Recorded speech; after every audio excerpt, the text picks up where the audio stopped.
পুনৰ বহুত দিনৰ মূৰত আকৌ এটা নতুন ব্লগলৈ আপোনালোকক স্বাগতম জনাইছোঁ সকলোকে।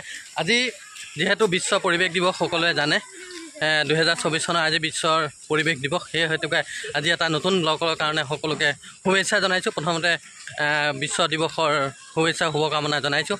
আমাৰ পৰিৱেশ সুৰক্ষাৰ কাৰণে আমাৰ বিজুলীঘাট মজলীয়া বিদ্যালয়ৰ তৰফৰ ফালৰ পৰা আজি আমি এটা শোভাযাত্ৰা ওলাইছোঁ।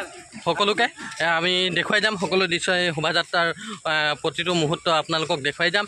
আমাৰ লগত আহিছে সকলো আমাৰ মৰমৰ ছাত্ৰ ছাত্ৰীসকল আহিছে, আৰু লগতে আমাৰ লগত আহিছে আমাৰ পৰম শ্ৰদ্ধাৰ শিক্ষাগুৰুসকল আহিছে। সকলোকে আজি দেখুৱাই যাম আমাৰ দৃশ্য।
Lanjut dulu Pak. Kita lanjut dulu Pak. Ajak.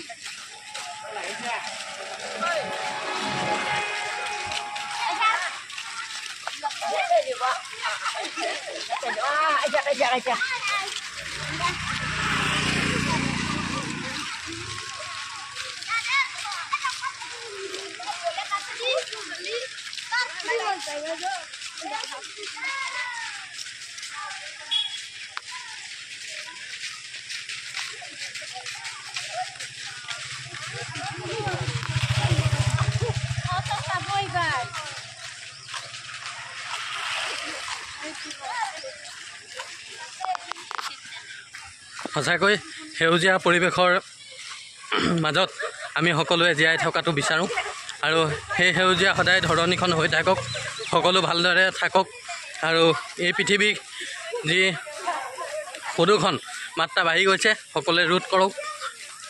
আৰু হেতুকে এইবাৰ বিশ্ব পৰিৱেশ দিৱসৰ উপলক্ষে সংগতি ৰাখি আমাৰ বিদ্যালয়ৰ তৰফৰ ফালৰ পৰা এটা শোভাযাত্ৰা আয়োজন কৰিছোঁ।